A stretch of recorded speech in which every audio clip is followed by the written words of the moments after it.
નમસ્કાર વિદ્યાર્થી મિત્રો, અમદાવાદ ગ્રામ્ય જિલ્લા શિક્ષણ અધિકારી આદરણીય કૃપાબેન ઝા વિદ્યાર્થીઓના વિકાસ અને તેમના શિક્ષણ માટે સતત ચિંતન સેવી રહ્યા છે. તેના ભાગ સ્વરૂપે ચાલુ વર્ષે ધોરણ 10, ધોરણ 12 વિજ્ઞાન પ્રવાહ અને સામાન્ય પ્રવાહના 15 વિડીયોની એક શ્રેણી પ્રકાશિત થઈ ચૂકી છે, જેનો આપ સર્વે વિદ્યાર્થીઓએ લાભ લીધેલ હશે. ત્યારબાદ ધોરણ 10ના વિદ્યાર્થીઓ માટે પરીક્ષા પાથે પ્રકાશિત કરવામાં આવ્યું અને હવે પરીક્ષાના આગલા દિવસે દરેક વિષયના અમૂલ્યના 1 કલાકની વિડીયો સિરીઝ રજૂ કરવામાં આવી છે, જેમાં કોમર્સ વિભાગમાં એકાઉન્ટ વિષયનું ધોરણ 1નો ધોરણ 12નો અભ્યાસ કેવી રીતે કરવો અને પરીક્ષાના આગલા દિવસે કેવી રીતે તૈયારી કરવી તેની આજે રજૂઆત કરવામાં આવશે. તો આપ સર્વે તેને ખૂબ જ ધ્યાનથી નિહાળશો. વિદ્યાર્થી મિત્રો, આપણે જોઈએ કે ધોરણ 12 કોમર્સ એકાઉન્ટ વિષય જે છે એનું જે 100 માર્ક્સનું પેપર પૂછાય છે એમાં જનરલ વિકલ્પ સાથેના પ્રશ્નો હોય છે, જેમાં હેતુલક્ષી પ્રશ્નો એટલે કે MCQ 20 માર્ક્સના હોય છે, જેમાં કોઈ જ જનરલ વિકલ્પ આપવામાં આવતો નથી. ત્યાર પછી એક વાક્યમાં જવાબ એ પણ આવશે 10 માર્ક્સના, એમાં પણ કોઈ જનરલ વિકલ્પ નહીં આવે. ત્યાર પછી આવશે જનરલ વિકલ્પ વગર 4 માર્ક્સના પ્રશ્નો ટૂંક જવાબી આવશે, બરાબર, જેમાં તમને 6 માર્ક્સ એટલે કે 2 માર્કના વિકલ્પ આપવામાં આવશે. કુલ ગુણ થશે 12. પછી 3 માર્કના પ્રશ્નો આવશે, બરાબર, એવા 5 પ્રશ્નો આપવામાં આવશે, બરાબર, એમાંથી તમારે 3 લખવાના છે અને એના 12 માર્ક્સ થશે. અને લાંબા પ્રશ્નોમાં 2 વિભાગ આવશે, સેક્શન E અને F, જેની અંદર સેક્શન E ની અંદર તમારે 8 માર્કના પ્રશ્ન અને સેક્શન F ની અંદર 11 માર્કના પ્રશ્નો રહેશે. તો આ રીતની પેપર સ્ટાઇલ તમે સૌ જાણો જ છો. ચેપ્ટર વાઇઝ વાત કરીએ તો ચેપ્ટર નંબર 1 ભાગીદારી વિષય પ્રવેશ, બરાબર, જેના માર્ક્સ તમને અહીંયા આપેલા છે, તમે એનો સ્ક્રીનશોટ લઈ શકો છો અને દરેક ચેપ્ટરની માહિતી આવશે, ત્યાં ઉપર પણ આ જ માહિતી દર્શાવેલી હશે, જે તમે ધ્યાનથી નિહાળી શકો છો. એટલે ભાગ 1માંથી તમારે 56 માર્ક્સનું કવર કરવાનું છે અને જો જનરલ ઓપ્શન સાથે તમે કવર કરવા જાઓ તો 71 માર્ક્સનું કવર કરી શકશો. જ્યારે ભાગ 2, બરાબર, જેમાંથી 44 માર્ક્સ આવશે અને જનરલ વિકલ્પ સાથે 59 માર્ક તમે કવર કરી શકો છો. આમ 100 માર્ક્સનું તમારું પેપર રહેશે, જે ટોટલ જનરલ વિકલ્પ સાથે 130 માર્ક્સનું રહેશે. હવે ચેપ્ટર 1ની શરૂઆત કરીએ તો ચેપ્ટર 1 ભાગીદારીના હિસાબો, જે બોર્ડમાં તમારે 5 માર્ક્સનું પૂછાવાનું છે. તો આ ચેપ્ટરમાંથી તમારે 3 માર્ક્સનો એક નાનો દાખલો પૂછાશે અને MCQ અને એક વાક્યમાં પ્રશ્ન પૂછાશે. તો કયા કયા મુદ્દા એવા છે કે જે ખાસ પરીક્ષામાં પૂછાતા હોય છે? તો એમાં છે ઉપાડ પર વ્યાજની ગણતરી, અને એમાં તમારે ધ્યાન રાખવાનું છે કે જો ભાગીદારે જે તારીખે ઉપાડ કર્યો હોય એ તારીખથી વર્ષ પૂરું થાય એટલા મહિના ગણવાના હોય. એટલે તમને જો તારીખ આપવામાં આવે કે 1/10 ઉપાડ કર્યો છે તો 1/10 થી 31/3 એટલે 6 મહિનાનું વ્યાજ ગણાય. પણ ઘણીવાર તમને એમ કહેવામાં આવે કે દર માસની પ્રથમ તારીખ, દર માસની અંતે, દર માસની અધવચ્ચે, તો તમારે 78, 66 અને 72 આ સંખ્યા યાદ રાખવાની છે. દર માસની શરૂઆત હોય તો 78 મહિનાનું વ્યાજ ગણવાનું છે, દર મહિનાની અંતે હોય તો 66 મહિનાનું વ્યાજ ગણવાનું છે, અને દર મહિનાની 15 તારીખ હોય તો તમારે 72 મહિનાનું વ્યાજ ગણવાનું છે. વિદ્યાર્થી મિત્રો, સાથે યાદ શું રાખવાનું છે કે ઘણીવાર તમને એમાં પણ વચ્ચેની તારીખ આપવામાં આવે કે ભાઈ ઉપાડ કરવાની શરૂઆત આ તારીખથી થઈ હતી, તો તમારે પછી એના મહિના ગણી અને કેલ્ક્યુલેશન કરવાનું રહેશે. ત્યાર પછી ત્રિમાસિક હોય તો દર ત્રિમાસિકની પ્રથમ તારીખે હોય તો 30 મહિના, અને જો દર ત્રિમાસિકના અંતે હોય તો 18 મહિનાનું વ્યાજ ગણવાનું રહેશે. મૂડી પર વ્યાજ, મૂડી પર વ્યાજ ગણતી વખતે શું ધ્યાન રાખવાનું છે? તો હંમેશા શરૂઆતની મૂડી પર જ આપણે વ્યાજ ગણવાનું છે. એટલે જો દાખલામાં તમને શરૂઆતની મૂડી ન આપી હોય તો તમે રિવર્સ જઈ શકો છો કે આખરની મૂડી આપી હોય તો એમાં ઉપાડ આપણે માઇનસ કરેલો હોય તો એને પ્લસ કરો, વધારાની મૂડી પ્લસ કરેલી હોય તો એને માઇનસ કરો, એમ કરીને તમે શરૂઆતની મૂડી શોધી શકો છો. વધારાની મૂડી જે તારીખે લાવ્યા હોય એ તારીખે આપણે એનું વ્યાજ ગણવાનું છે. ખાસ યાદ રાખવા જેવો મુદ્દો છે મેનેજરનું કમિશન કે ભાગીદારનું કમિશન. જો તમને એમ કહેવામાં આવે કે તેનું કમિશન બાદ કર્યા પછી વધતા નફા પર કમિશન આપવાનું છે, તો તમારે શું કરવાનું છે? આ સૂત્ર યાદ રાખવાનું છે, નફો ગુણ્યા કમિશનનો દર ભાગ્યા 100 પ્લસ કમિશનનો દર, બરાબર? આ રીતે સૂત્રનો ઉપયોગ કરી અને તમે ગણી શકો છો. અને જો નોર્મલ કમિશન ગણવાનું હોય તો તમે ડાયરેક્ટ જ ટકા સ્વરૂપે ગણી શકો છો. ચેપ્ટર્સના અંતે મેં તમને આગળ વિડીયોમાં પણ અગત્યના ક્વેશ્ચન્સ આપેલા છે. ફરી એકવાર આપું છું, તો દરેક જેમને અહીંયા ચેપ્ટર પૂર્ણ થશે તો આ રીતે એક સ્ક્રીન આવશે જેની અંદર દાખલાના નંબર અને ઉદાહરણના નંબર લખેલા હશે. તો તમે એનો સ્ક્રીનશોટ લઈ અને ખાસ પરીક્ષાના આગલા દિવસે એમાંથી અગત્યના દાખલા જોઈને જશો તો હું તમને ગેરંટી આપું છું કે તમે ખૂબ જ સારું પરિણામ મેળવી શકશો. હવે જુઓ તો ચેપ્ટર નંબર 2, ભાગીદારી પેઢીના વાર્ષિક હિસાબો. બહુ જ અગત્યનું ચેપ્ટર. સેક્શન Fમાં કમ્પલસરી 11 માર્ક્સનો દાખલો આવે છે. હવે વિદ્યાર્થી મિત્રો, એકાઉન્ટ આપણો એવો વિષય છે કે જેની અંદર 100માંથી 100 માર્ક્સ લાવવા બહુ જ કઠિન હોય છે, બરાબર? તેમ છતાં પણ તમે જુઓ કે દર વર્ષે ઘણા બધા વિદ્યાર્થીઓ 100માંથી 100 માર્ક્સ લાવતા હોય છે. સાથે સાથે કેટલાક વિદ્યાર્થીઓ એવા હોય છે કે જેમને પાસ થવામાં પણ મૂંઝવણ રહેતી હોય છે. તો આ ચેપ્ટર બંને માટે ખૂબ જ અગત્યનું છે કે જેને પાસ થવું છે 11માંથી 7-8 માર્ક્સ ઇઝીલી કવર કરી શકે છે, અને જેને પૂરેપૂરા માર્ક્સ લાવવા છે એને આમાંથી 11માંથી 11 માર્ક લાવવા એ એક થોડીક ચેલેન્જ રહે છે. તો ખાસ ફોર્મેટ્સ જે તમને ટેક્સ્ટ બુક્સમાં આપેલા છે, વેપાર ખાતાનું નમૂનો પેજ નંબર 35 ઉપર, નફા નુકસાન ખાતાનો નમૂનો પેજ નંબર 36 ઉપર, નફા નુકસાન ફાળવણી ખાતાનો નમૂનો પેજ નંબર 37 ઉપર આપેલો છે. તો આ ફોર્મેટ્સ એકવાર નજર નાખી લેજો.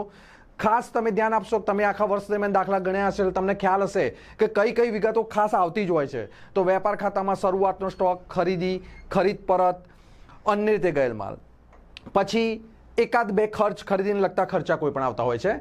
સામે જમા બાજુ વેચાણ, વેચાણ પરત, આખર માલનો સ્ટોક, બરાબર? નફા નુકસાન ખાતામાં જનરલી બધા ખર્ચા જે હોય છે એમાં ઓફિસ વહીવટી ખર્ચા, વેચાણ વિતરણ ખર્ચા, નાણાકીય ખર્ચામાંથી 2-2, 3-3, 4-4 ખર્ચા આવતા હોય છે, અને સામે આવકોમાં થોડીક આવક આવતી હોય છે, બરાબર? નફા નુકસાન ફાળવણી ખાતું આપણે પહેલા ચેપ્ટરમાં શીખેલા છો તમે, બરાબર? તો એ ખાસ ધ્યાન રાખવાનું છે કે એ ખાતું પણ નફા નુકસાન ખાતા જેવું જ છે. એમાં ઉધાર બાજુ ખર્ચ અને જમા બાજુ આવક આવશે, પણ ખાસ ધ્યાન રાખવાનું છે કે આ કોનું ખાતું છે? પેઢીનું. તો અહીંયા પેઢીના ખર્ચ અને પેઢીની આવક, બરાબર? એટલે કે પેઢીના ખર્ચ ઉધાર થશે અને પેઢીની આવક જમા થશે, બરાબર? અને એની રિવર્સ એન્ટ્રી આપણે મૂડી કે ચાલુ ખાતામાં આપીએ છીએ, જે ચોપડીમાં પેજ નંબર 38 અને 39 પર આપ્યું છે. મૂડી ખાતા જો સ્થિર પદ્ધતિથી હોય તો મૂડી ખાતા અને ચાલુ ખાતા બંને બનાવવાના છે, અને જો અસ્થિર પદ્ધતિ હોય તો માત્ર મૂડી ખાતા બનાવી આ બધી જ અસર આપણે મૂડી ખાતામાં નોંધવાની છે. કેવી રીતે ખબર પડશે? તો જો તમને સ્પષ્ટ લખીને આપે છે કે આ પદ્ધતિ, તો તમને ખ્યાલ આવી જ જશે. પણ જો લખીને ન આપ્યું હોય તો જોવાનું કે દાખલામાં જો તમને ચાલુ ખાતાની બાકી આપેલી હોય તો એ ચાલુ ખાતાની બાકી એવું સૂચવે છે કે તમારે ચાલુ ખાતા બનાવવાના છે. અને ખાસ ધ્યાન રાખવાનું છે કે મૂડીમાં તો 99% જમા બાજુનું જ ટોટલ વધારે થશે, એટલે બાકી આવશે પાકા સર્વેમાં ક્યાં જશે? મૂડી દેવા બાજુ જશે. પણ ચાલુ ખાતામાં તમારે જોવાનું છે કે જો જમા બાજુનું ટોટલ વધારે થાય નહીં, બાકી ઉધાર બાજુ મળે છે, તો આ જમા બાકી કહેવાય, એટલે ક્યાં આવશે? મૂડી દેવા બાજુ આવશે. પણ જો કદાચ ઉધાર બાજુનું ટોટલ વધારે થાય અને જમા બાજુ ડિફરન્ટ આવે છે તો આપણે એને છેલ્લે મિલકત લેણા બાજુ આપણે એને બાકી તરીકે દર્શાવીશું, બરાબર? તો આ વસ્તુ ખાસ તમારે ધ્યાનમાં લેવાની છે. અને છેલ્લે પેજ નંબર 40 ઉપર તમને પાકા સર્વેનું ફોર્મેટ આપેલું છે, તો એ પણ તમારે ધ્યાનથી જોઈ લેવાનું છે. મૂડી દેવા અને મિલકત લેણા. મૂડી દેવા બાજુ તમારે મૂડીનું ફોર્મેટ બનાવી દેવાનું છે, બરાબર? તો તમારે એમાં મૂડી પહેલા લખવાની છે, અહીંયાથી મળી જશે, ચાલુ ખાતાની બાકી અહીંથી મળી જશે, અને પછી અનામતો અને જવાબદારી. મિલકતો બાજુ પહેલા બધી કાયમી મિલકતો, એમાં દ્રશ્ય અદ્રશ્ય બધી જ આવી જશે, રોકાણો આવી જશે, ચાલુ મિલકતો આવી જશે, બરાબર? તો આ રીતે સ્ટેપ બાય સ્ટેપ તમે જશો તો આ દાખલામાં તમે પૂરેપૂરા 11 માર્ક્સ મેળવી શકશો. હવે ધ્યાન રાખવા જેવો પોઈન્ટ છે કે આપણે જે તકલીફ પડતી હોય છે હવાલામાં, તો વિદ્યાર્થીઓ ખાસ શું કરવાનું છે? તો તમારે જ્યારે પણ દાખલો જુઓ છો એટલે એમાં જે હવાલા આપેલા હોય એ હવાલા પહેલા તમારે શું કરવાનું છે? કાચા સરવૈયામાં ટીક કરી લેવાના છે. એટલે તમને ખ્યાલ આવશે કે કઈ કઈ એવી વિગતો છે કે જ્યાં તમારે હવાલાની અસર આપવાની છે. એ વિગતો લખતી વખતે પછી દાખલો ગણતી વખતે તમારે કાચા સરવૈયાની એક બાજુથી જ શરૂઆત કરવાની છે, લાઇનસર જવાનું છે. હવાલા ટીક કર્યા હોય ત્યાં રકમ એક લાઈન છોડવાની છે, એટલે આપણે અંદર લખવાનું હોય. એક હવાલો હોય તો એના માટે એક લાઈન છોડો, અને ત્યાર પછીના દરેક હવાલા માટે 2-2 લાઈન તમારે છોડતા જવાનું છે, બરાબર? એટલે કે એક હવાલો હોય તો એક લાઈન, 2 હવાલા હોય તો 3 લાઈન, 3 હવાલા હોય તો 5 લાઈન. આ રીતે તમે લાઈન છોડતા જાઓ અને પછી હવાલાની અસર આપતા જાઓ. હવાલાનો આખો ચાર્ટ તમને ચોપડીમાં આપેલો છે, એ તમારી સમક્ષ અહીં મેં રજૂ કરેલો છે અને આ બધા હવાલા આપણા વિડીયોમાં તમને મેં આગળ સમજાયેલા છે. એટલે જો તમને કદાચ મૂંઝવણ હોય કોઈ હવાલા વિશે તો તમે એ વિડીયોને રેફરન્સ તરીકે જોઈ શકો છો. બરાબર, તો આ હવાલાનો અભ્યાસ તમે કરી લેશો એટલે 11માંથી 11 માર્ક્સ તમે આરામથી કવર કરી લેશો. હવે ધ્યાન શું રાખવાનું છે, તો કાચા સરવૈયામાં જે બાકીઓ આપવામાં આવે છે, હવે કાચા સરવૈયામાં તમને ઉધાર અને જમા બાકી આપેલી હોય અને વિગતમાં કોમન આપેલું હોય તો ઘણીવાર વિદ્યાર્થીઓ ભૂલ કરી બેસતા હોય છે. એટલે આ ખાસ ધ્યાન રાખજો, આનો તમે ખાસ સ્ક્રીનશોટ લઈ લેજો વિદ્યાર્થીઓ, કે જેથી તમને ખ્યાલ આવે કે કઈ રકમ હોય. જેમ કે મૂડી અને ઉપાડ, તો ઘણા વિદ્યાર્થીઓ વિચારે કે પહેલું મૂડી શબ્દ આપ્યો છે તો મૂડી પહેલું હોય. ના, મૂડી હંમેશા જમા જ હોય અને ઉપાડ હંમેશા ઉધાર જ હોય. તો તમને ખબર પડી જોઈએ કે કઈ બાકી ક્યાં આવશે. બરાબર, તો એ બાકી ખ્યાલ આવી જશે તો એના પરથી પણ તમને ખ્યાલ આવી જશે. કાચા સરવૈયામાં જે વિગત આપેલી છે એમાંથી શું ધ્યાન રાખવાનું છે, તો કાચા સરવૈયામાં જે ઉધાર બાકી આપેલી હશે એની અસર વેપાર ખાતાની ઉધાર બાજુ અથવા તો નફા નુકસાન ખાતાની ઉધાર બાજુ અથવા તો પાકા સરવૈયામાં મિલકત લેણા બાજુ લખવાની છે. અને જો જમા બાકી આપેલી છે તો એ વેપાર ખાતાની જમા બાજુ, નફા નુકસાનની જમા બાજુ અથવા તો પાકા સરવૈયામાં મૂડી દેવા બાજુ લખવાની છે. આટલું ધ્યાન રાખીને પણ નબળામાં નબળો વિદ્યાર્થી પણ આરામથી 7-8 માર્ક્સ કવર કરી શકે છે. 4 એન્ટ્રી પર 1 માર્ક્સ હોય છે એટલે ખાસ ધ્યાન આપવાનું કે જેટલી એન્ટ્રી આપે છે આપો. અહીંયા કોઈ નેગેટિવ માર્ક્સ નથી એટલે એન્ટ્રી આપવાની છોડશો નહીં. બરાબર, તો આ રીતે તમે કમ્પ્લીટલી ચેપ્ટર નંબર 2 નો અભ્યાસ કરી શકો છો. અગત્યના જે ઉદાહરણ અને દાખલા, બરાબર, એનો સ્ક્રીનશોટ તમે લઈ લો કે જેથી તમે આ દાખલાઓ જોઈ લેશો તો પરીક્ષામાં લગભગ આ જ રીતનો દાખલો પરીક્ષામાં પૂછાશે. ત્યાર પછી ચેપ્ટર નંબર 3 પાઘડીનું મૂલ્યાંકન, જેનો ગુણભાર આપણો છે 7 માર્ક્સનો. અહીંયાથી આપણું જનરલ વિકલ્પ શરૂ થાય છે. 11 માર્ક્સ અહીંયા જનરલ વિકલ્પ સાથે છે એટલે કે 4 માર્ક્સનો જે દાખલો પૂછાય છે એમાં તમને 2 દાખલા મળશે. તમે ધારો તો બંને દાખલા ગણી શકો છો અથવા એક દાખલો ગણી શકો છો. એટલે કે ઓપ્શન્સની શરૂઆત અહીંયા થઈ જશે. બરાબર, 4 પદ્ધતિઓ છે. એમાં પહેલી પદ્ધતિ ખૂબ જ સરળ સરેરાશ નફાની પદ્ધતિ. સૂત્ર છે આપેલા વર્ષનો કુલ નફો ભાગ્યા વર્ષની સંખ્યા અને પછી પાઘડી શોધવા માટે સરેરાશ નફો ગુણ્યા ખરીદીના વર્ષો. ત્યાર પછી બીજી પદ્ધતિ ભારિત સરેરાશ પદ્ધતિ. સ્ટેટિસ્ટિકમાં તમે શીખેલા જ છો, sigma IW upon sigma W. એ જ વસ્તુ કરવાનું છે. અહીંયા ધ્યાન રાખવાનું છે વર્ષ. વર્ષ હંમેશા સિક્વન્સમાં હોવો જોઈએ. જે લેટેસ્ટ વર્ષ છે એને વધુ ભાર આપવાનો છે એટલે એ હંમેશા છેલ્લે હોવું જોઈએ. પરીક્ષામાં ઘણીવાર ટ્વિસ્ટ કરવામાં આવે છે. તમને પહેલા 2015-16 આપવામાં આવે, પછી 14-15, પછી 13-14. તો ખાસ ધ્યાન રાખજો, આ રીતે સિક્વન્સમાં ગોઠવી દેજો અને પછી એનો નફો લખજો, એનો ભાર આપજો અને પછી ભારિત સરેરાશ શોધવાની છે. સૂત્ર બહુ જ ઈઝી છે કે ભારિત સરેરાશ નફો બરાબર કુલ ભારિત નફો ભાગ્યા કુલ ભાર અને પછી પાઘડી બરાબર ભારિત સરેરાશ નફો ગુણ્યા ખરીદીના વર્ષો. આ બંને પદ્ધતિ ખાસ યાદ રાખવાની છે કારણ કે આગળની પદ્ધતિમાં પણ પાછી એ પદ્ધતિઓ તો ઓલરેડી આવવાની જ છે. હવે ત્રીજી પદ્ધતિ છે અધિક નફાની પદ્ધતિ. હવે અધિક નફાની પદ્ધતિમાં આપણે શું કરવાનું છે, તો અધિક નફાની પદ્ધતિમાં આ સ્ટેપ્સ યાદ રાખવાના છે. આટલા સ્ટેપ્સ ફોલો કરવાના છે, 6 સ્ટેપ્સ. બરાબર, સૌથી પહેલું તમારે શું શોધવાનું છે, રોકાયેલી મૂડી. હવે રોકાયેલી મૂડી આપણે કેવી રીતે શોધી શકીએ, તો તમને કુલ મિલકતો અને કુલ દેવા આપેલા જ હશે તો કુલ મિલકતોમાંથી કુલ દેવા બાદ કરો એટલે તમને રોકાયેલી મૂડી પ્રાપ્ત થશે. ત્યાર પછી અપેક્ષિત વળતરનો દર એ તમને દાખલામાં આપેલો જ હશે. અપેક્ષિત નફો શોધવા માટે તમારે શું કરવાનું છે, તો જે આ રોકાયેલી મૂડી આવી છે એને અપેક્ષિત વળતરના દર વડે ગુણવાનું છે. એટલે માનો કે સમજો કે તમારી રોકાયેલી મૂડી આવે છે 10 લાખ અને અપેક્ષિત વળતરનો દર છે 10%, તો 10 લાખના 10% એટલે કે 1 લાખ તમારો અપેક્ષિત નફો આવશે. સરેરાશ નફો જે આગળની 2 પદ્ધતિમાંથી સાદી અથવા ભારિત સરેરાશ, એ પણ આગળ મેં તમને જણાવ્યું છે કઈ પદ્ધતિ લેવાની. તો તમારે જોવાનું કે જે આપેલા વર્ષનો નફો છે જો એ નફામાં સતત વધારો થતો હોય અથવા તો સતત ઘટાડો થતો હોય તો તમારે કઈ પદ્ધતિ લેવાની છે, ભારિત સરેરાશ પદ્ધતિ. પણ જો વધઘટ થતી હોય ઝિગઝેગ તો તમારે કઈ લેવાની છે, સાદી સરેરાશ પદ્ધતિ. તો એ રીતે સરેરાશ નફો શોધી કાઢો. હવે અધિક નફો શોધવા માટે શું કરવાનું છે, તો આપણો જે સરેરાશ નફો આવે છે એમાંથી આ અપેક્ષિત નફો માઇનસ કરીશું એટલે આપણને શું મળી જશે, અધિક નફો. અને ત્યાર પછી અધિક નફાને વર્ષોની સંખ્યા જે પાઘડીની ખરીદીના વર્ષો આપેલા હશે એના વડે ગુણવાથી આપણને શું મળી જશે, પાઘડી મળી જશે. તો આ એક ખૂબ જ અગત્યની પદ્ધતિ છે, પરીક્ષામાં પૂછવાની શક્યતા બહુ જ રહેતી હોય છે. હવે ચોથી પદ્ધતિ 2 ભાગમાં છે. પહેલી છે નફાના મૂડીકરણની પદ્ધતિ. તો નફાના મૂડીકરણની પદ્ધતિમાં પણ આપણે 5 સ્ટેપ્સ છે. એમાંથી પહેલું બીજું સ્ટેપ સેમ જ છે, કોઈ જ ફરક નહીં. પછી સરેરાશ નફો એ પણ આગળ આવી ગયો છે. હવે ધ્યાન રાખવાનું છે ચોથા સ્ટેપ્સથી. ચોથું સ્ટેપ છે મૂડીકૃત નફો. હવે મૂડીકૃત નફો શોધવા માટે આપણે શું કરવાનું છે? તો સરેરાશ નફો ભાગ્યા અપેક્ષિત વળતરનો દર. પહેલામાં આપણે શું કરતા હતા? ગુણ્યા કરતા હતા. અહીંયા શું કરવાનું છે? ભાગ્યા અપેક્ષિત વળતરનો દર, અને ગુણ્યા 100 કરીશું એટલે આપણને મૂડીકૃત નફો મળી જશે. અને આ મૂડીકૃત નફામાંથી રોકાયેલી મૂડી આપણે માઇનસ કરીશું એટલે આપણને શું મળી જશે? પાઘડી મળી જશે. અને આ પદ્ધતિનો બીજો પાર્ટ છે અધિક નફાના મૂડીકરણની પદ્ધતિ. તો એમાં હવે ત્રીજી અને ચોથાની જે પહેલી પદ્ધતિ કીધી એ બંને પદ્ધતિને મિશ્રણ કરવાનું છે. પણ જે સ્ટેપ્સ છે એ તમે જોશો તો આપણી ત્રીજી પદ્ધતિના જે સ્ટેપ્સ છે, રોકાયેલી મૂડી, અપેક્ષિત વળતરનો દર, અપેક્ષિત નફો, સરેરાશ નફો, અધિક નફો. પહેલા 5 સ્ટેપ તો બધા એના એ જ છે. તો ખાલી ફરક ક્યાં પડશે? છઠ્ઠા સ્ટેપમાં. કે છઠ્ઠા સ્ટેપમાં પાઘડી શોધવા માટે આપણે શું કરવાનું છે?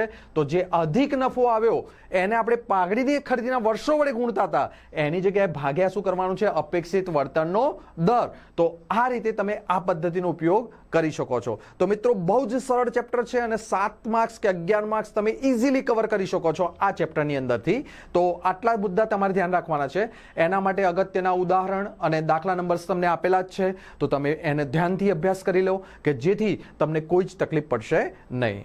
ત્યાર પછી હવે ચોથું ચેપ્ટર આવે છે ભાગીદારીનું પુનઃગઠન. તો ભાગીદારીનું પુનઃગઠન જે છે એ ચેપ્ટર 6 માર્ક્સનું છે. આમાં કોઈ જનરલ વિકલ્પ આપણને મળવાના નથી. પણ આ ચેપ્ટર આપણા માટે બહુ જ અગત્યનું કેમ છે?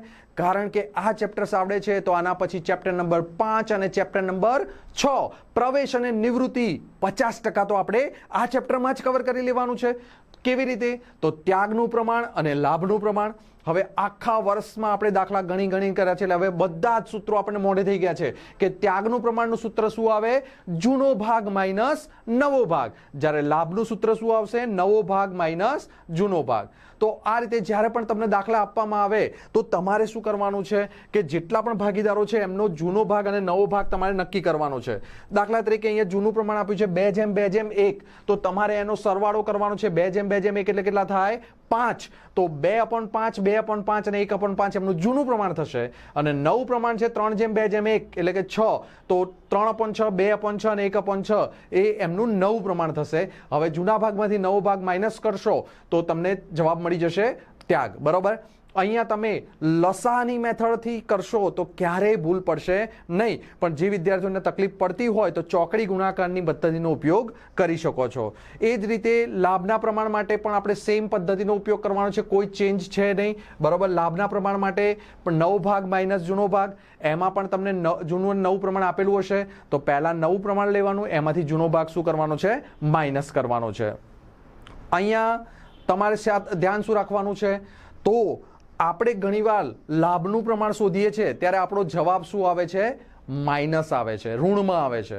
તો આપણે જો લાભનું સૂત્ર શોધતા હોઈએ અને જવાબ ઋણ આવે છે તો એને આપણે શું કહીશું? ત્યાગ કહીશું. અને જ્યારે ત્યાગના સૂત્રની ગણતરી કરીએ છીએ અને જવાબ ઋણ આવે છે તો આપણે એને શું કહીશું? લાભ કહીશું. તો આ વસ્તુ ખાસ યાદ રાખવાની છે. અને એ વખતે તમારે કૌંસમાં સ્પેસિફાય કરવાનું છે. તમે ત્યાગનું સૂત્ર લખો છો અને જવાબ લાભ આવ્યો છે તો 2/5 કૌંસમાં લાભ એવું લખવું તમારે ફરજિયાત છે. બરાબર? એટલે આ પોઈન્ટ તમારે ધ્યાન રાખવાનો છે. હવે આ ચેપ્ટરનો જે ખાસ અગત્યનો પોઈન્ટ્સ જે છે કે જે આપણે ચેપ્ટર નંબર 5 અને 6 બંનેમાં ઉપયોગ કરવાનો છે એ પોઈન્ટ્સ આપણે અહીંયા ચર્ચા કરી લઈએ.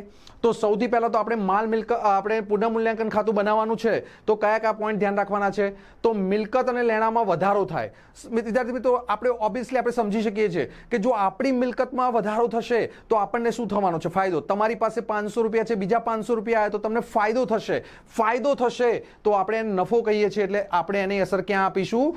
જમા બાજુ આપીશું. અને જો નુકસાન થાય છે, મિલકત લેણામાં ઘટાડો થાય છે તો એ આપણું નુકસાન કહેવાય છે. અને નુકસાન આપણે ક્યાં લખીશું? ઉધાર લખીશું. હવે એનાથી ઊંધું દેવા. જો દેવા અને જોગવાઈમાં વધારો થાય, આપણે કોઈને આપવાના પૈસા વધી જાય, દેવું વધી જાય તો આપણું શું કહેવાય? નુકસાન કહેવાય. અને નુકસાન હોય તો ક્યાં લખીશું? ઉધાર બાજુ લખીશું. અને જો દેવા અને જોગવાઈમાં ઘટાડો થાય તો આપણને ફાયદો થશે. અને ફાયદો થાય તો આપણે ક્યાં લખીશું? જમા બાજુ લખીશું. તો આટલું યાદ રાખશો એટલે તમારા ઘણા બધા માર્ક્સ તમે આમાંથી કવર કરી શકશો. જો કંઈ પણ નહીં નોંધેલ મિલકત ચોપડે લાવવામાં આવે, હવે નહીં નોંધેલ મિલકત આવે છે, આવે તો શું થાય? ફાયદો. ફાયદો થાય તો શું થાય? પુનઃમૂલ્યાંકન ખાતું જમા થશે. અને નહીં નોંધાયેલ દેવા, કોઈ પણ નથી નોંધેલું અને દેવું અચાનક ચૂકવવું પડે છે તો આપણું શું થશે? નુકસાન થશે. નુકસાન થશે તો આપણે શું કરીશું? ઉધાર કરીશું. બરાબર? તો આટલું ધ્યાનમાં રાખશો એટલે તમારા આ ચેપ્ટર્સ તો કવર થશે જ, અને સાથે સાથે ચેપ્ટર નંબર 5 અને 6ના પણ 50% પાર્ટ તમે આરામથી કવર કરી શકશો. અગત્યના ઉદાહરણ અને દાખલા તમારી સામે છે, તમે સ્ક્રીનશોટ લઈ લો કે જેથી તમે આ દાખલા ચોપડીમાંથી જોઈ શકો છો. ત્યાર પછી ખૂબ જ અગત્યનું ચેપ્ટર ભાગીદારનો પ્રવેશ, 5મું ચેપ્ટર, જેનો ગુણભાર છે 10 માર્ક્સ. અહીંયા પણ સેક્શન E ની અંદર તમને પ્રવેશના 2 દાખલા પૂછવામાં આવે છે. અને હવે જનરલ ઓપ્શન છે, એટલે કે તમે જો જનરલ ઓપ્શન સાથે જશો તો તમે 18 માર્ક્સ આ ચેપ્ટરમાંથી કવર કરી શકો છો. વિદ્યાર્થી મિત્રો, તમે સમજી શકો છો કે 100 માર્ક્સના પેપરમાંથી 18 માર્ક્સ તમે આની અંદર કવર કરી શકો છો. અને જે વિદ્યાર્થીઓને ભાગ 2નું શેરમૂડી ચેપ્ટર ઓછું ફાવતું હોય તો એણે આના પર ફોકસ કરવાનો છે. બરાબર? અને જેને શેરમૂડી ચેપ્ટર વધારે ફાવતું હોય તો એ શેરમૂડી પર ફોકસ થોડો વધારે કરી શકશે, કારણ કે આ બંને ચેપ્ટર સેમ છે. બરાબર? તો હવે નફા નુકસાનના પ્રમાણની ગણતરી અને ત્યાગના પ્રમાણની ગણતરી કરવાની આવે છે. અહીંયા વિદ્યાર્થીઓ ક્યાં ભૂલ કરતા હોય છે? તો ગુજરાતી શબ્દની ભાષામાં જે વાક્ય રચના બદલાય છે એ તમારે ધ્યાન રાખવાનું છે. પોતાના ભાગમાંથી, જ્યારે તમને એમ કહેવામાં આવે કે કોઈ ભાગીદાર પોતાના ભાગમાંથી આટલો ત્યાગ આપે છે, તો ભાગમાંથી શબ્દ આવે છે તો તમારે શું કરવાનું છે? બાદબાકી કરવાની છે. એટલે કે એનો જે ભાગ આપેલો હોય એમાંથી આટલો ભાગ શું કરવાનો છે? માઇનસ કરવાનો છે. એટલે તમને નવું પ્રમાણ મળી જશે. એટલે ભાગમાંથી શું સૂચવે છે? ત્યાગ સૂચવે છે. શું સૂચવે છે? ત્યાગ. બરાબર? જ્યારે પોતાના ભાગનો શબ્દ આવે છે ત્યારે તમારે ત્યાગ શોધવાનો હોય છે.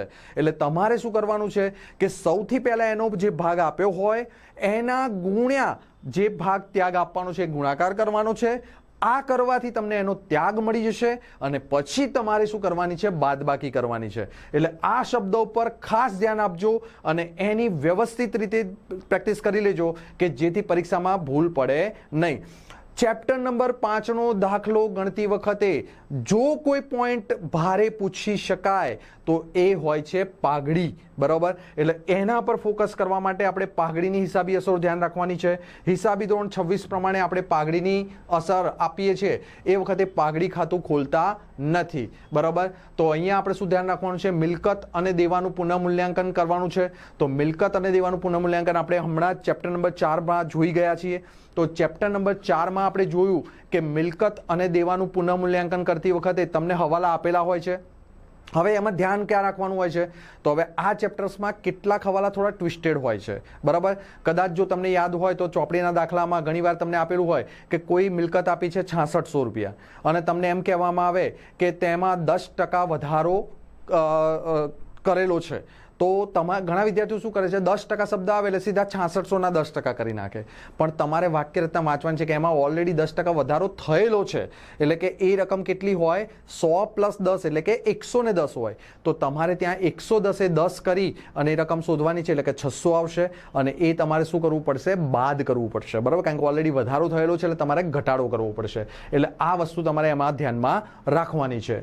અનામતો અને એકત્રિત નફા નુકસાનની વહેંચણી તમારે જોવાનું છે કે તમને સામાન્ય અનામત, અનામત ભંડોળ, બરાબર, કારીગર અકસ્માત વળતર ભંડોળ, રોકાણ વધઘટ ભંડોળ, આવી કોઈ પણ અનામતો આપેલી હોય અથવા તો નફા નુકસાન ખાતાની જમા બાકી આપેલી હોય તો એને તમારે જૂના ભાગીદારો વચ્ચે જૂના પ્રમાણમાં વહેંચી દેવાની છે.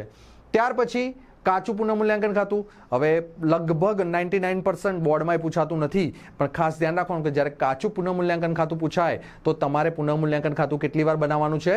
2 વાર બનાવવાનું છે. એક વાર જે રીતે બનાવો છો એ જ રીતે, અને બીજી વાર નીચે રિવર્સ અસર, જમા હોય ઉધાર, ઉધાર હોય જમા. પહેલા નફો આવ્યો છે તો હવે શું આવશે? ખોટ. પહેલા ખોટ આવી હશે તો હવે શું આવશે? નફો. પહેલા જૂના પ્રમાણ વેચી હતી, હવે કયા પ્રમાણ વેચવાની? નવા પ્રમાણમાં. પણ મારા ખ્યાલ મુજબ લગભગ કાચું પુનઃમૂલ્યાંકન ખાતું પૂછાતું નથી. કારીગર અકસ્માત વળતર ભંડોળની વહેંચણી કરતી વખતે દાવો આપેલો હોય. ખાસ ધ્યાન રાખવાનું છે કે પરીક્ષામાં આગળ મેં કીધું કે તમને કારીગર અકસ્માત વળતર ભંડોળ આપ્યું છે એટલે અનામત છે એટલે તમારે શું કરવું પડે? ભાગીદારો વચ્ચે વહેંચી દેવું પડે. પણ તમારે ધ્યાન રાખવાનું છે કે તમને હવાલામાં એમ કે કારીગર વળતર અંગે દાવો મંજૂર થયેલો છે તો તમારે શું કરવું પડે કે જેટલો દાવો મંજૂર થયેલો હોય એટલો પહેલા તમારે પાકા સરવૈયામાં જવાબદારી તરીકે દર્શાવી દેવો પડે અને એના પછી વધતી રકમ હોય એ જ રકમ તમારે શું કરવી પડે? ભાગીદારો વચ્ચે વહેંચવાની છે. અને એ જ રીતે રોકાણોની કિંમતમાં પણ રોકાણ વધઘટ ભંડોળ આપેલું છે અને રોકાણોની કિંમતમાં ઘટાડો થાય છે, તો જેટલો ઘટાડો થાય છે એ રોકાણ વધઘટ ભંડોળમાંથી માઇનસ કરીને એને યુટિલાઇઝ કરવાનું છે અને બાકીનું વધેલું ભંડોળ જ તમારે ભાગીદારો વચ્ચે વહેંચવાનું છે. બરાબર. હવે પ્રવેશ વખતે આપણે કયા કયા ખાતા બનાવીએ છીએ? તો પુનઃમૂલ્યાંકન ખાતું, ભાગીદારોના મૂડી ખાતા, રોકડ બેંક ખાતું અને પાકું સરવૈયું. તો એ જ ક્રમમાં આપણે ખાતા બનાવવાના અને એ જ ક્રમમાં બંધ કરવાના છે.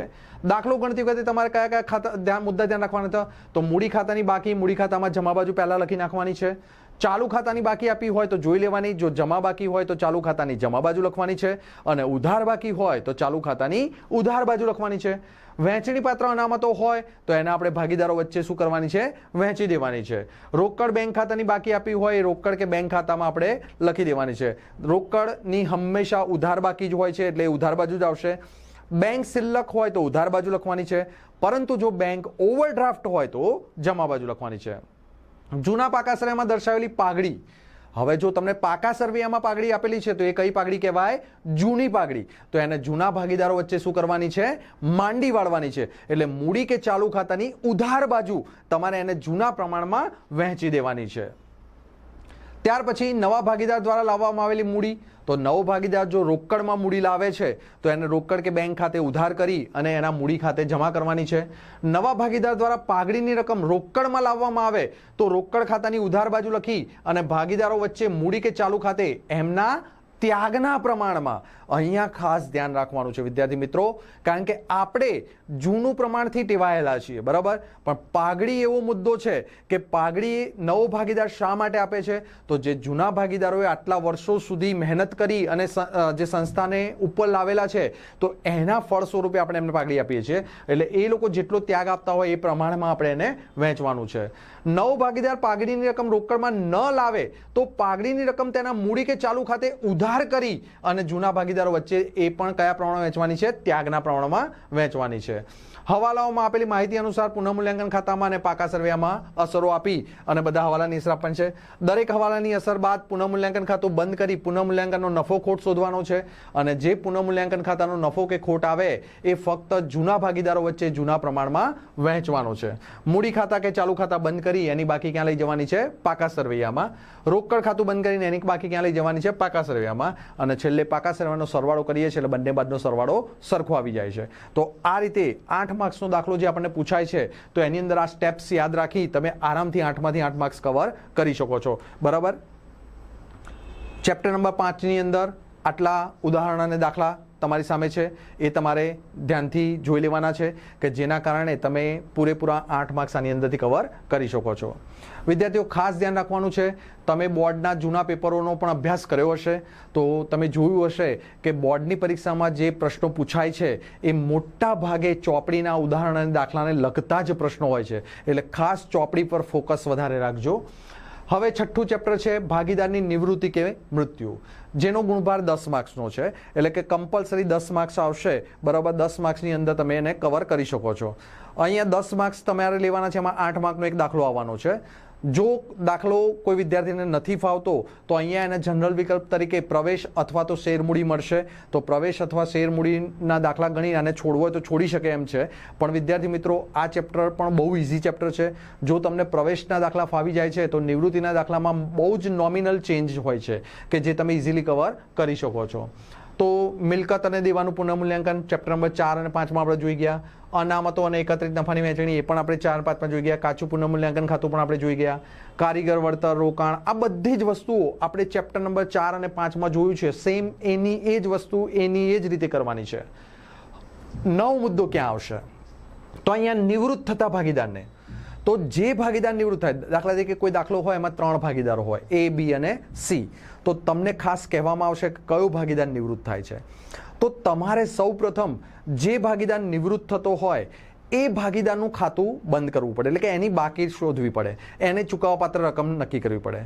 અને બીજું કે પેઢીની પાઘડીનું મૂલ્યાંકન આપેલું હોય તો આ પેઢીની પાઘડીનું જે મૂલ્યાંકન આપેલું હોય એના આધારે તમારે નિવૃત્ત ભાગીદારનો ભાગ શોધવો પડે અને એ ભાગ પછી જૂના ભાગીદારો, જે બાકીના ભાગીદારો વધ્યા છે એમના વચ્ચે એમના લાભના પ્રમાણમાં વહેંચવો પડે. બરાબર.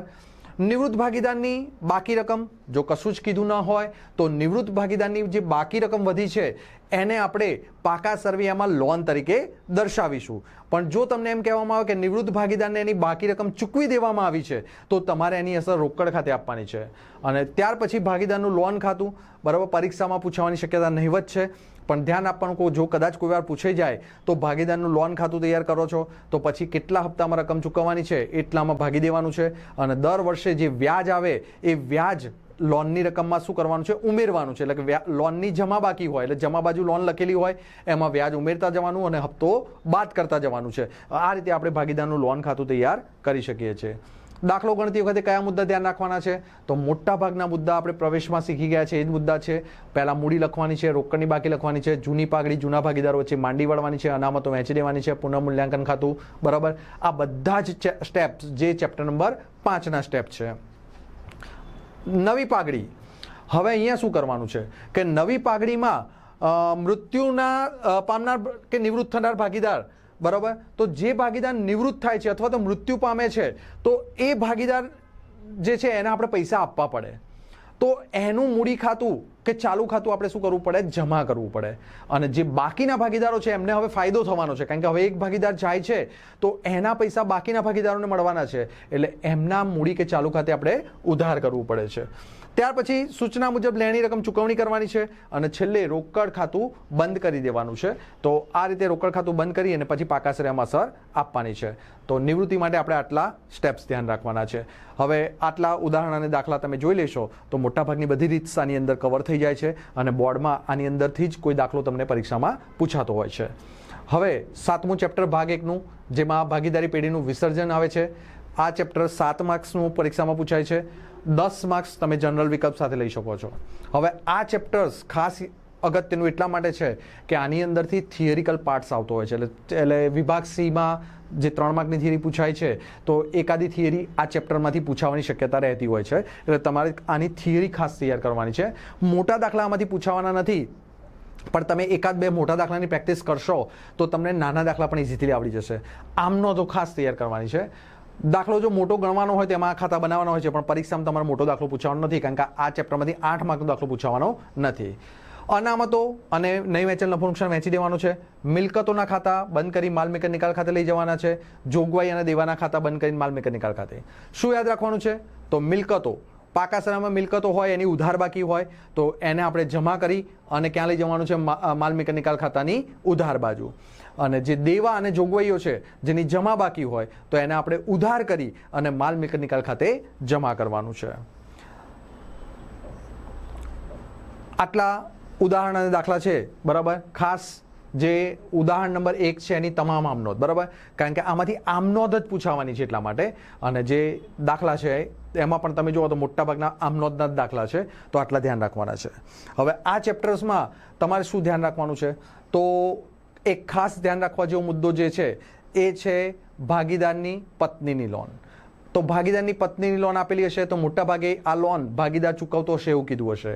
તો વિદ્યાર્થીઓ ત્યાં તમારે 2 આમનોંધ લખવાની છે. પહેલાં એને લોનનું ખાતું બંધ કરવાનું એટલે કે ભાગીદારની પત્નીની લોન ખાતે ઉધાર કરી માલ મિલકત નિકાલ ખાતું જમા કરો અને પછી માલ મિલકત નિકાલ ખાતે ઉધારી અને ભાગીદારના મૂડી ખાતે જમા કરો. બીજો એક ધ્યાન રાખવા જેવો મુદ્દો છે વિસર્જન ખર્ચ.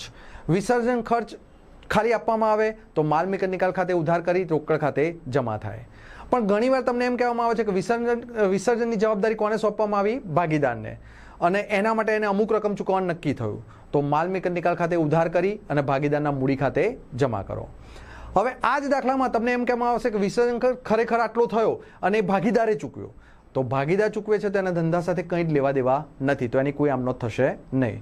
પણ જો પેઢી ચૂકવે છે તો એટલા પૈસા એને ભાગીદાર પાસેથી લેવાના થશે તો ભાગીદારના મૂડી ખાતે ઉધાર થશે અને તે રોકડ ખાતે જમા થશે. તો આ પોઈન્ટ એક ખાસ તમારે ધ્યાનમાં રાખવાનો છે. બાકીના બધા દાખલા જે આમનોંધ પૂછાય છે બહુ ઇઝી હોય છે એટલે વાંધો આવશે નહીં. તો અહીંયા તમારો ભાગ 1 પૂર્ણ થઈ ગયો. હવે ભાગ 2. ભાગ 2માં પહેલું ચેપ્ટર છે શેરમૂડી.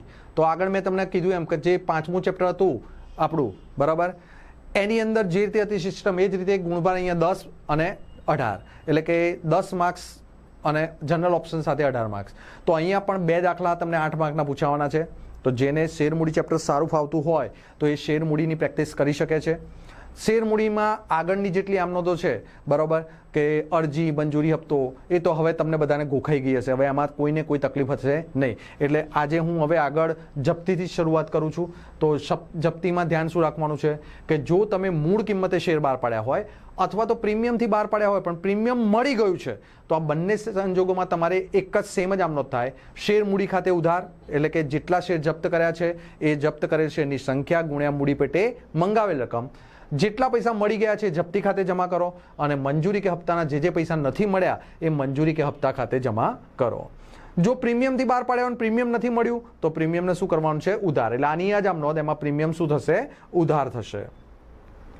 જપ્ત થયેલા શેર ફરીથી બહાર પાડવામાં આવે તો બેંક ખાતે ઉધાર થશે અને તે શેર મૂડી ખાતે જમા થશે. પ્રીમિયમથી બહાર પાડવામાં આવે તો જામીનગીરી પ્રીમિયમ જમા થશે. અને જો વટાવથી બહાર પાડવામાં આવે, અહીંયા વટાવનો અર્થ એવો નથી કે વટાવ બરાબર, પણ આપણે ડિસ્કાઉન્ટ આપીએ છીએ એટલે ઓછા પૈસામાં બહાર પાડીએ છીએ. કેમ? કારણ કે આપણે આ શેરમાંથી ઓલરેડી પહેલા પૈસા કમાયેલા છીએ એટલે એટલું નુકસાન થશે તો વાંધો નહીં આવે, તો એ રકમ તમારે જપ્તી ખાતે ઉધાર કરવાની છે. અને છેલ્લે શેર જપ્તી ખાતું બંધ કરવાનું છે એટલે શેર જપ્તી ખાતે તે મૂડી અનામત ખાતે. આ આમનોંધ વખત શું ધ્યાન રાખવાનું છે? તો આપણે જપ્તીની આમનોંધ કરી, એમાં જપ્તી ખાતું જમા થયું અને અહીંયા જપ્તી ખાતું શું થયું? ઉધાર. તો આપણે બાદબાકી કરીને આ રકમ લખી નાખતા હોઈએ છીએ. પણ ધ્યાન ક્યારે રાખવાનું છે કે ઘણીવાર તમને એમ કહેવામાં આવે કે 500 શેર જપ્ત કર્યા અને એમાંથી 300 શેર જ ફરીથી બહાર પાડ્યા તો ડાયરેક્ટ બાદબાકી થશે નહીં. તમારે પહેલી આમનોંધની રકમ જે છે એમાં શોધવું પડે કે 500 શેરની જપ્તીની રકમ આટલી છે તો 300 શેરની કેટલી, અને એ રકમમાંથી પછી આ રકમ ઉધાર બાદ કરી અને આ રકમ શોધવાની રહેશે. અને જ્યારે તમને એમ કહેવામાં આવે આપી શકાય તેટલું વધુમાં વધુ વટાવ આપીને ફરીથી બહાર પાડ્યા તો એ વખતે અહીંયા જપ્તી ખાતે પૂરેપૂરી રકમ લખાઈ ગઈ હશે તો એ વખતે આ ત્રીજી આમનોંધ આવશે નહીં. તો આ ચેપ્ટરમાં ખાલી અગત્યના આટલા પોઈન્ટ્સ ધ્યાન રાખશો તો તમે આરામથી 8 માર્કનો દાખલો અથવા તો 8 માર્કના 2 દાખલા ઇઝીલી કવર કરી શકશો. અગત્યના ઉદાહરણ અને દાખલા છે એકવાર નોંધી લેશો કે જેથી તમે ખૂબ જ સરળતાથી આ ચેપ્ટર પણ ગણી શકશો. હવે આવે છે ડિબેન્ચર.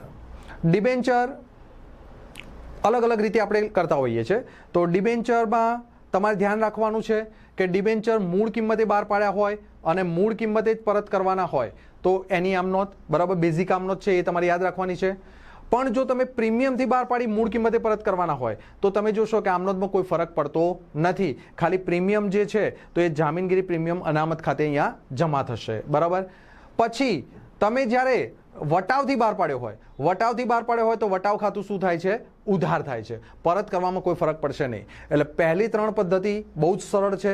એટલે તમે પણ સમજી શકો છો કે પરીક્ષામાં પૂછાય તો તમારી લોટરી કહેવાય બરાબર, એટલે ચાન્સીસ ઓછા રહે. પણ જો તમે ડિબેન્ચર મૂળ કિંમતે બહાર પાડી અને પ્રીમિયમથી પરત કરવાના હોય તો અહીંયા તમારે ધ્યાન રાખવાનું છે કે તમને પહેલાથી જ ખબર છે કે તમે 100 રૂપિયા લીધા છે અને તમારે પાછા આપવાના છે 110 રૂપિયા. તો એ 10 રૂપિયા તમારે શું કરવાનું છે? ડિબેન્ચર બહાર પાડતા થયેલા નુકસાન ખાતે ઉધાર કરવાનું છે અને ડિબેન્ચર પરત પ્રીમિયમ ખાતે જમા કરવાનું છે. અને પાછા આપતી વખતે આ ડિબેન્ચર પરત પ્રીમિયમને ઉધાર કરી અને ડિબેન્ચર હોલ્ડર ખાતે જમા કરીને એને રકમ ચૂકવવાની છે. એટલે આટલાથી આ ચોથો પોઈન્ટ તમારે ખાસ ધ્યાનમાં રાખવાનો છે બરાબર. ત્યાર પછી પ્રીમિયમથી બહાર પાડી પ્રીમિયમથી પરત કરવાના છે તો ફરક શું પડશે? તો પ્રીમિયમ જે જામીનગીરી પ્રીમિયમ અનામત ખાતે શબ્દ વધારાનો આવશે કારણ કે પ્રીમિયમથી બહાર પાડ્યા છે. અને પરત પ્રીમિયમ જે છે એના માટે આ બંને યાદ રાખવાનું છે, ડિબેન્ચર બહાર પાડતા થયેલું નુકસાન અને પરત પ્રીમિયમ. વટાવ તો વટાવ હંમેશા ઉધાર થાય છે તો વટાવ ઉધાર કરવાનો છે જોડે જોડે આ બંને બરાબર. તો આ 6 આમનોંધોમાંથી 2 દાખલા પરીક્ષામાં તમારે કમ્પલસરી આવશે અને આવશે જ. હવે ધ્યાન રાખવા જેવો પોઈન્ટ, ડિબેન્ચર પરત કરવા માટે નાણાંની જોગવાઈ. તો નવા શેર કે ડિબેન્ચર આપણે નવા શેર બહાર પાડીએ તો એકદમ ઇઝીલી તમે શેર બહાર પાડવાની આમનોંધ આગળ તમે શીખેલા છો એ પ્રમાણે. પણ જો ડિબેન્ચર મૂડીમાંથી પરત કરવાના હોય તો ભલે તમને એમ કહેવામાં આવે કે ડિબેન્ચર મૂડીમાંથી પરત કરવાના છે તેમ છતાં તમારે નફામાંથી 25% રકમ તો જોગવાઈ કરવી પડે જ છે. અને જ્યારે ડિબેન્ચર નફામાંથી પરત કરવાના હોય તો તમારે 100% રકમ નફામાંથી જ જોગવાઈ કરવાની હોય છે. ડિબેન્ચર પરતના રોકાણ માટે ખાસ ધ્યાન રાખો છો 15% અને એક તારીખ 30મી એપ્રિલ સુધીમાં આપણે એનું રોકાણ કરવું પડે. અને પરત કરવા માટે આપણે આ રીતે અલગ અલગ રીતે પરત કરી શકીએ છીએ. અમુક ચોક્કસ તારીખે હપ્તેથી ખુલ્લા બજારમાંથી શેરમાં રૂપાંતરણ કરીને. કયા કયા દાખલા ધ્યાન રાખવાના છે? તો દાખલાના નંબર આપેલા છે, નોંધી લેશો કે જેથી તમે બધી જ રીત કવર કરી શકશો અને તમારા 100માંથી 100 માર્ક્સ તમે ઇઝીલી કવર કરી શકશો. હવે સૌથી અગત્યનું ચેપ્ટર અને આગળ જે ચર્ચા કરી કે સેક્શન F એવો વિભાગ છે કે જેની અંદર નબળામાં નબળો વિદ્યાર્થી પણ પાસ થવા માટે ઓક્સિજન મેળવી શકે છે અને હોશિયાર વિદ્યાર્થી એ 100માંથી 100 માર્ક્સ લાવવા માટે થોડોક ઓક્સિજન ધ્યાન રાખીને લેવો પડે છે. તો અહીંયા સેક્શન Fની અંદર જે 11 માર્કનો બીજો દાખલો આવશે, કંપનીના વાર્ષિક હિસાબો. તો આમાં ફોર્મેટ્સ તૈયાર કર્યા વગર ચાલવાનું નથી. હવે તમે બધાએ લગભગ 99% ફોર્મેટ તૈયાર કરેલું જ હશે. તો તમે ખાસ ધ્યાન રાખવાનું છે, ફોર્મેટ પ્રમાણે જવાનું છે. જો તમને નફા નુકસાનનું પત્રક બનાવવાનું પૂછાય છે તો આ ફોર્મેટ તમે પહેલાંથી જ લખી નાખો અને એની અંદર તમે વચ્ચે વચ્ચે એક બે લીટી છોડતા રહો કે જે ખર્ચ કે જે વધારાનું વસ્તુ આવે છે એ તમે ત્યાં વચ્ચે લખીને એની રકમ લખી નાખો તો તમે ફાસ્ટ દાખલો ગણી શકશો એકદમ બરાબર. તો આ ફોર્મેટ્સ તમારે ખાસ યાદ રાખવાનું છે. જો અહીંયા દરેક હેડિંગ છે એની અંદર કઈ વિગત આવે તો ચોપડીના પેજ નંબર 132 અને 133 બરાબર. કારણ કે આ દરેક મુદ્દાની અંદર કયા મુદ્દા આવે તમને ખ્યાલ હોવો જોઈએ. આ મુદ્દાની અંદર આવતા મુદ્દા આગળ પાછળ થશે તો વાંધો નહીં, આવશે નહીં, પણ આ જે ક્રમ છે એ બદલાવવો જોઈએ નહીં. કારણ કે અહીંયા આપણે વાર્ષિક હિસાબનો દાખલો ગણવાનો નથી, ગોઠવવાનો છે અને જ્યારે ગોઠવવાના જ માર્ક્સ લેવાના છે તો પછી એમાં ચેન્જીસ ચાલશે નહીં બરાબર. પાકો સર્વેયુ, તો પાકા સર્વેયામાં પેજ નંબર 127 થી 129 સુધીમાં આપેલું છે. એનું પહેલાં ઇક્વિટી અને જવાબદારી બાજુ, 3 મેઇન મુદ્દા, શેર હોલ્ડર્સના ભંડોળ, બિનચાલુ જવાબદારી અને ચાલુ જવાબદારી. તમે ઇઝીલી યાદ પણ રાખી શકો છો 2, 3 અને 4 બરાબર. 2 મુદ્દા શેરમૂડી અનામત વધારો, 3 મુદ્દા ઉછીના નાણાં જવાબદારી જોગવાઈ, પછી ઉછીના નાણાં દેવા જવાબદારીની જોગવાઈ બરાબર. તો આ તમે ઇઝીલી યાદ રાખી શકો છો. અને આ પ્રમાણે બીજો પાર્ટ મિલકતો, તો મિલકતોમાં તમે જોશો તો 2 જ પાર્ટ છે, બિનચાલુ અને ચાલુ, 4 અને 5 એટલે કે 2, 3, 4, 5 બરાબર. તમે ઇઝી લાઇનસર યાદ રાખી શકો એવા મુદ્દા છે. તો આ મુદ્દા યાદ રાખો. પેજ નંબર 129 થી 131 એકવાર જોઈ લેવાનું એટલે તમને ખ્યાલ આવી જશે કે આની અંદર કઈ વસ્તુ આવી શકે છે અને એને ગોઠવી દો તમે એટલે તમે આ ચેપ્ટરમાં પણ પૂરેપૂરા માર્ક્સ કવર કરી શકો છો.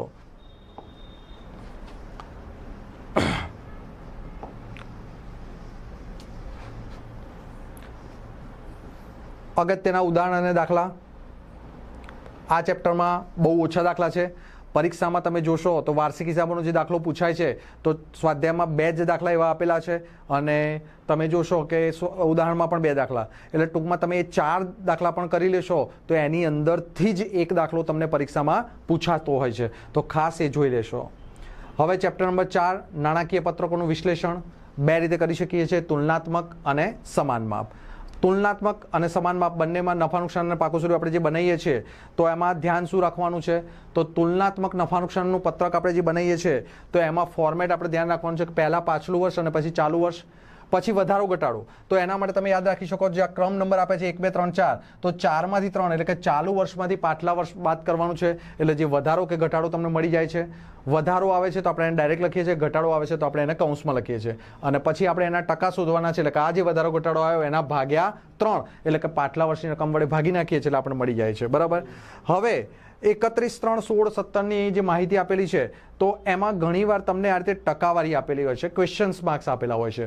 તો આવા દાખલા પૂછાય તો શું કરવાનું છે તો તમને હવે આ ખાના વચ્ચેનો જે સંબંધ છે એ સંબંધ ખ્યાલ આવી જાય છે કે આ 3, 4 આ 4માંથી 3 બાદ કરીએ એટલે આપણને શું મળે છે 5 મળે છે અને એના ટકા આપેલા છે. તો તમે ઇઝીલી કરી શકો છો કે તમને ખ્યાલ છે કે 7,20,000ના 35% કરશો તમે એટલે તમને શું મળી જશે વધારો અને એ વધારો જે છે એ આમાં પ્લસ કરશો એટલે તમને 2017ની રકમ મળી જશે. એટલે કે તમે જો આ ખાનાઓ વચ્ચેનો સંબંધ યાદ રાખશો તો તમારે કોઈ સૂત્ર યાદ રાખવાની જરૂર નથી કે કેલ્ક્યુલેશનમાં લાંબા પત્તા ભરવાની પણ જરૂર પડશે નહીં. તમે માત્ર કેલ્ક્યુલેટરમાં ગણતરી કરીને પણ આ ક્વેશ્ચન માર્ક્સના જવાબ ઇઝીલી લખી શકો છો. તો એટલા માટે તમે આ સિસ્ટમ્સનો ઉપયોગ કરજો બરાબર.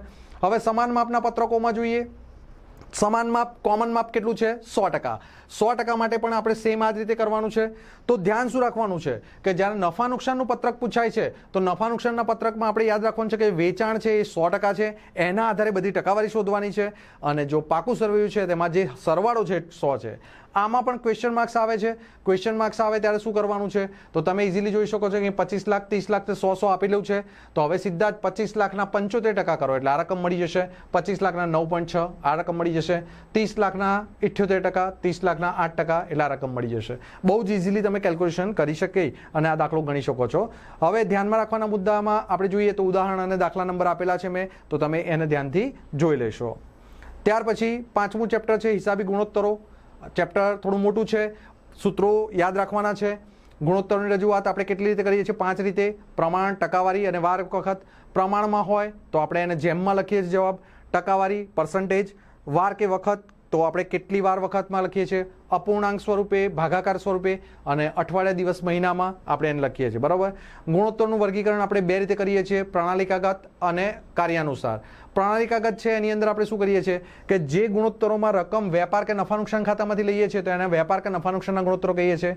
જે ગુણોત્તરની રકમ પાકા શ્રેણીમાંથી લઈએ છીએ એને પાકા શ્રેણીના ગુણોત્તરો કહીએ છીએ. અને જેમાં બંનેમાંથી રકમ લઈએ છીએ તો એને આપણે શું કહીએ છીએ? મિશ્ર ગુણોત્તરો. હવે આપણા જે ગુણોત્તરો છે આપણે કાર્યાનુસાર યાદ રાખવાના છે. તો 4 રીતે આપણે એનું વર્ગીકરણ કર્યું છે: નફાકારકતા, તરલતા, સદ્ધરતા અને કાર્યક્ષમતા. તો હવે એમાં પહેલા જોઈએ તો કાચા નફાનો ગુણોત્તર. સૂત્ર છે કાચો નફો ભાગ્યા વેચાણ ગુણ્યા 100. બરાબર. તો આ રીતે સૂત્ર યાદ રાખી કિંમત મૂકવાની છે. ખાસ મેં આગળ કીધું હતું એ પ્રમાણે વિડીયોમાં કે તમારે શું કરવાનું છે કે જો તમને આમાંથી કોઈ પણ વિગત આપેલી ના હોય તો પહેલાં એ શોધવાની છે. અને ખાસ યાદ રાખવાનું છે કે આપણને સૂત્ર આવડતા હોય છે, દાખલો આવડતો હોય છે, ગુણાકાર ભાગાકાર આવડતા હોય છે, તો ઘણીવાર ઉતાવળમાં આપણે સ્ટેપ્સ ભૂલી જઈએ છીએ. એટલે ખાસ આ ચેપ્ટરમાં સ્ટેપ ના ભૂલી જતા, નહીંતર દાખલો આખો સાચો હશે તો એમ છતાં પણ માર્ક્સ કપાઈ જશે. બરાબર.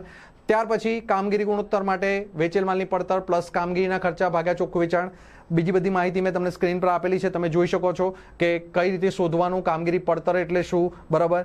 ત્યાર પછી કામગીરી નફાનો ગુણોત્તર. તો કામગીરી નફાનો ગુણોત્તર જો આપણે આ શોધેલું હોય તો એમાંથી ડાયરેક્ટ શોધી શકીએ છીએ. ના શોધેલું હોય તો તમે કામગીરી નફો ભાગ્યા ચોખ્ખું વેચાણ ગુણ્યા 100 કરીને શોધી શકો છો. બરાબર. તો આ વસ્તુ પણ બધું ચોપડીની અંદર આપેલું છે, પણ અહીંયા ઇમ્પોર્ટન્ટ તમે ચોપડીમાં શોધવા જાઓ તકલીફ પડે, તમે આ સ્ક્રીનશોટ લઈને આરામથી એને જોઈ શકો છો કે જેથી તમને કોઈ તકલીફ પડશે નહીં. ચોખ્ખા નફાનો ગુણોત્તર. તો ચોખ્ખા નફાનો ગુણોત્તર જે છે તો એમાં કરવેરા પછીનો ચોખ્ખો નફો લેવાનો છે. એટલે ધ્યાન રાખવાનું છે કે કરવેરા પછીનો ચોખ્ખો નફો ન આપેલો હોય તો તમારે નફા નુકસાનનું પત્રક બનાવીને શોધી કાઢવાનો હોય છે. તરલતાના ગુણોત્તરમાં ચાલુ ગુણોત્તર, ચાલુ મિલકતો ભાગ્યા ચાલુ દેવા. બરાબર. પ્રવાહી ગુણોત્તર, પ્રવાહી મિલકતો ભાગ્યા પ્રવાહી દેવા. એમાં ધ્યાન રાખવાનું છે કે પ્રવાહી ગુણોત્તર માટે જે ચાલુ મિલકતો આપણે લેવાની, પ્રવાહી મિલકતો લેવાની છે એમાં સ્ટોક અને અગાઉથી ચૂકવેલ ખર્ચા ધ્યાનમાં લેવાના નથી. થિયરી માટે યાદ રાખવાનું, પ્રમાણ જે આપ્યું છે, વલણ આપેલા છે એ બધા MCQ માટે કામમાં આવશે. સદ્ધરતાના ગુણોત્તરો. બરાબર. તો દેવા ઇક્વિટી ગુણોત્તર. બરાબર. દેવા ભાગ્યા ઇક્વિટી. બરાબર. કુલ મિલકત દેવાનો ગુણોત્તર, મિલકતો ભાગ્યા દેવા. આ બધા સૂત્રો તમારે યાદ રાખવાના છે. માલિકી ગુણોત્તર, માલિકી ભંડોળ ભાગ્યા મિલકતો. વ્યાજ આવરણ ગુણોત્તર, વ્યાજ અને વેરા પહેલાનો નફો અને લાંબા ગાળાના દેવાનું વ્યાજ. હવે છેલ્લે કાર્યક્ષમતાના ગુણોત્તરો. તો એમાં સ્ટોકનો ઉથલો, સ્ટોક ટર્નઓવર, જેમાં વેચેલ માલની પડતર ભાગ્યા સરેરાશ સ્ટોક. હવે અહીંયા ખાસ આ યાદ રાખવાનું છે કે વેચેલ માલની પડતર આપેલી ના હોય તો આપણે કેવી રીતે શોધવી. બરાબર. સરેરાશ સ્ટોક, શરૂઆતનો સ્ટોક પ્લસ આખર સ્ટોક ભાગ્યા 2. કાર્યશીલ મૂડીનો ઉથલો, વેચાણ ભાગ્યા કાર્યશીલ મૂડી. વેચાણ એટલે ચોખ્ખું વેચાણ લેવાનું છે. કોઈ વાર દાખલામાં વેચાણ ન આપ્યું હોય તો અહીંયા તમે વેચેલ માલની પડતરનો ઉપયોગ કરી શકો છો. બરાબર. પછી દેવાદારોનો ઉથલો, ઉધાર વેચાણ ભાગ્યા સરેરાશ વેપારી લેણા. સરેરાશ વેપારી લેણા એટલે કે શરૂના લેણા અને આખરના લેણા ભાગ્યા 2 કરી દેવાનું છે. ત્યાર પછી ઉઘરાણીનો સમય તમે મહિનામાં, અઠવાડિયામાં, દિવસોમાં શોધી શકો છો. જો મહિનામાં શોધવાનો છે તો તમારે 12 ભાગ્યા ઉથલો કરવાનો છે. અઠવાડિયામાં તો 52 ભાગ્યા ઉથલો અને દિવસોમાં 365 ભાગ્યા ઉથલો. મહિના અને અઠવાડિયામાં પોઈન્ટ્સમાં આવશે તો ચાલશે, દિવસોમાં પોઈન્ટ્સ ચાલશે નહીં. એટલે દિવસોમાં તમારે શું કરવાનું? પૂર્ણ કરી દેવાનું. 52.5 આવે છે તો 53 દિવસ કરી દેવાના.